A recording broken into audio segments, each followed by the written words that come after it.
Iran Hormuz ಜಲಸಂಧಿ ಮುಚ್ಚಿರುವುದರಿಂದ ಭಾರತಕ್ಕೆ ಗಲ್ಫ್ ರಾಷ್ಟ್ರಗಳಿಂದ ಕಚ್ಚಾ ತೈಲ ಪೂರೈಕೆ ಸಮಸ್ಯೆಯಾಗಿತ್ತು. ಆದರೆ ಈಗ ಭಾರತಕ್ಕೆ ಕಚ್ಚಾ ತೈಲ ಕೊಡುವುದಕ್ಕೆ ನಾನಾ ದೇಶಗಳು ಮುಂದಾಗ್ತವೆ. ಅದರಿಂದ ವಿವಿಧ ದೇಶಗಳಲ್ಲಿ ತೈಲ ದರ ಹೆಚ್ಚಾಗಿದ್ರೆ ಭಾರತದಲ್ಲಿ ಮಾತ್ರ ಯಥಾಸ್ಥಿತಿ ಮುಂದುವರೆದಿದೆ.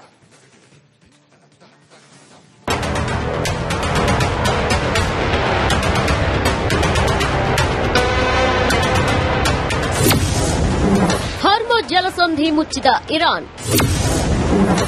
ನರೇಂದ್ರ ಮೋದಿ ಸರ್ಕಾರಕ್ಕಿಲ್ಲ ಯಾವ ಟೆನ್ಷನ್.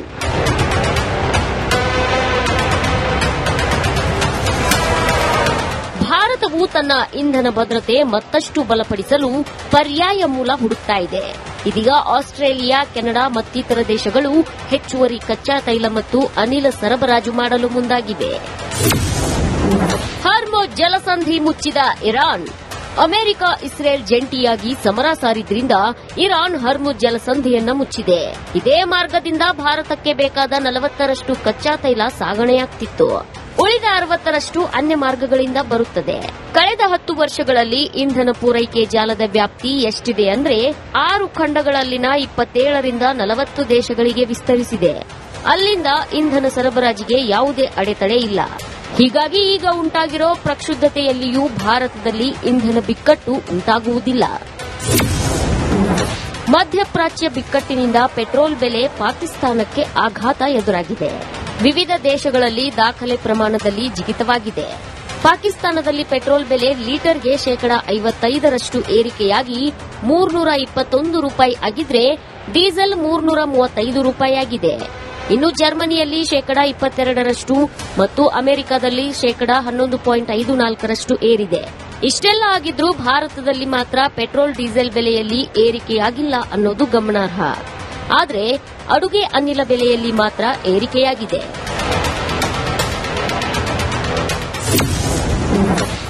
ಒಂದು ತಿಂಗಳು ರಷ್ಯಾದಿಂದ ಕಚ್ಚಾ ತೈಲ ಖರೀದಿಸುತ್ತೆ ಭಾರತ. ರಷ್ಯಾದಿಂದ ತೈಲ ಖರೀದಿಸಲು ಭಾರತಕ್ಕೆ ಅಮೆರಿಕ 30 ದಿನಗಳ ವಿನಾಯಿತಿ ನೀಡಿದೆ.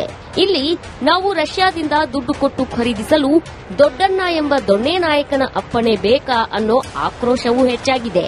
ಈ ಬೆನ್ನಲ್ಲೇ ತೈಲ ಖರೀದಿಸಲು ನಮಗೆ ಯಾರ ಅಪ್ಪಣೆಯೂ ಬೇಕಿಲ್ಲ ಅಂತ ಕೇಂದ್ರ ಸರ್ಕಾರ ಸ್ಪಷ್ಟಪಡಿಸಿದೆ. News desk, Republic Kannada.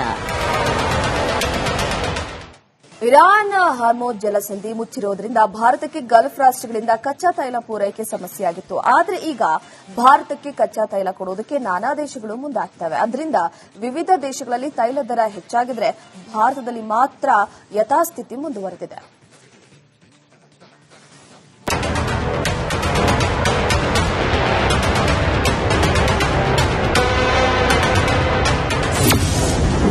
ಹಾರ್ಮೋಜ್ ಜಲಸಂಧಿ ಮುಚ್ಚಿದ ಇರಾನ್. ನರೇಂದ್ರ ಮೋದಿ ಸರ್ಕಾರಕ್ಕಿಲ್ಲ ಯಾವ ಟೆನ್ಷನ್.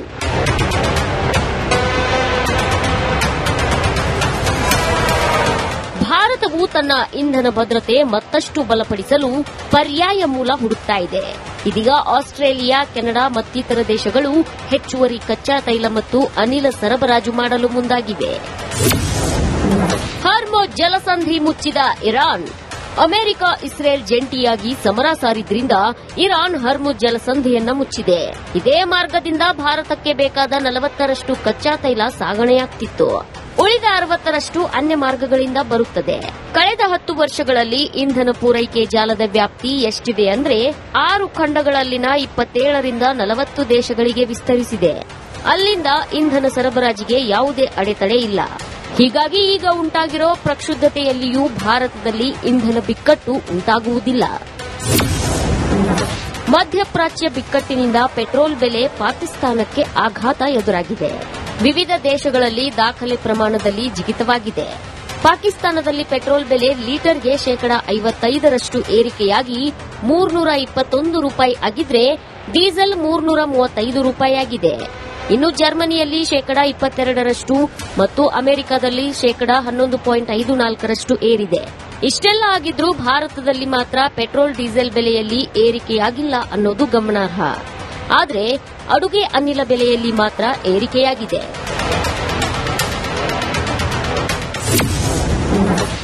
ಒಂದು ತಿಂಗಳು ರಷ್ಯಾದಿಂದ ಕಚ್ಚಾ ತೈಲ ಖರೀದಿಸುತ್ತೆ ಭಾರತ.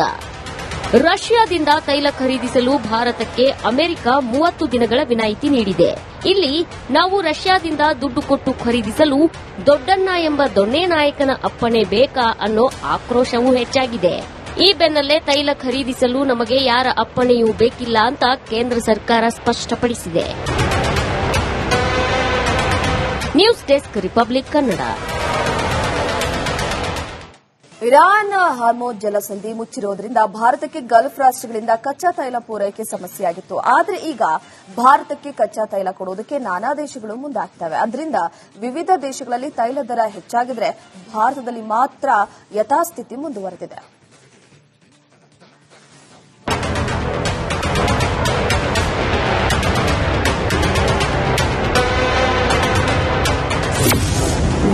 ಹಾರ್ಮೋಜ್ ಜಲಸಂಧಿ ಮುಚ್ಚಿದ ಇರಾನ್. ನರೇಂದ್ರ ಮೋದಿ ಸರ್ಕಾರಕ್ಕಿಲ್ಲ ಯಾವ ಟೆನ್ಷನ್.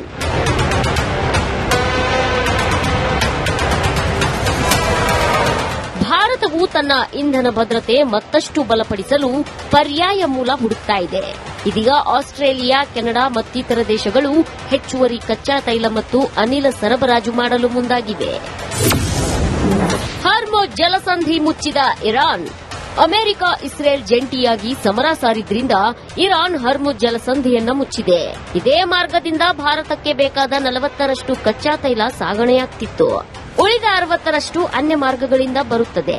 ಕಳೆದ 10 ವರ್ಷಗಳಲ್ಲಿ ಇಂಧನ ಪೂರೈಕೆ ಜಾಲದ ವ್ಯಾಪ್ತಿ ಎಷ್ಟಿದೆ ಅಂದ್ರೆ 6 ಖಂಡಗಳಲ್ಲಿನ 27ರಿಂದ 40 ದೇಶಗಳಿಗೆ ವಿಸ್ತರಿಸಿದೆ. ಅಲ್ಲಿಂದ ಇಂಧನ ಸರಬರಾಜಿಗೆ ಯಾವುದೇ ಅಡೆತಡೆ ಇಲ್ಲ. ಹೀಗಾಗಿ ಈಗ ಉಂಟಾಗಿರೋ ಪ್ರಕ್ಷುಬ್ಧತೆಯಲ್ಲಿಯೂ ಭಾರತದಲ್ಲಿ ಇಂಧನ ಬಿಕ್ಕಟ್ಟು ಉಂಟಾಗುವುದಿಲ್ಲ. ಮಧ್ಯಪ್ರಾಚ್ಯ ಬಿಕ್ಕಟ್ಟಿನಿಂದ ಪೆಟ್ರೋಲ್ ಬೆಲೆ ಪಾಕಿಸ್ತಾನಕ್ಕೆ ಆಘಾತ ಎದುರಾಗಿದೆ. ವಿವಿಧ ದೇಶಗಳಲ್ಲಿ ದಾಖಲೆ ಪ್ರಮಾಣದಲ್ಲಿ ಜಿಗಿತವಾಗಿದೆ.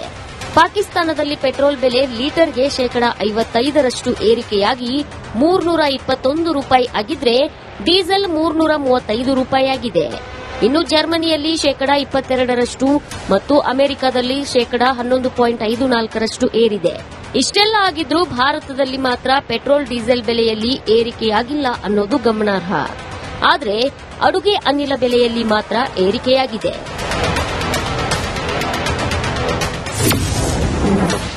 ಒಂದು ತಿಂಗಳು ರಷ್ಯಾದಿಂದ ಕಚ್ಚಾ ತೈಲ ಖರೀದಿಸುತ್ತೆ ಭಾರತ. ರಷ್ಯಾದಿಂದ ತೈಲ ಖರೀದಿಸಲು ಭಾರತಕ್ಕೆ ಅಮೆರಿಕ 30 ದಿನಗಳ ವಿನಾಯಿತಿ ನೀಡಿದೆ. ಇಲ್ಲಿ ನಾವು ರಷ್ಯಾದಿಂದ ದುಡ್ಡು ಕೊಟ್ಟು ಖರೀದಿಸಲು ದೊಡ್ಡಣ್ಣ ಎಂಬ ದೊಣ್ಣೆ ನಾಯಕನ ಅಪ್ಪಣೆ ಬೇಕಾ ಅನ್ನೋ ಆಕ್ರೋಶವೂ ಹೆಚ್ಚಾಗಿದೆ. ಈ ಬೆನ್ನಲ್ಲೇ ತೈಲ ಖರೀದಿಸಲು ನಮಗೆ ಯಾರ ಅಪ್ಪಣೆಯೂ ಬೇಕಿಲ್ಲ ಅಂತ ಕೇಂದ್ರ ಸರ್ಕಾರ ಸ್ಪಷ್ಟಪಡಿಸಿದೆ. News desk Republic Kannada.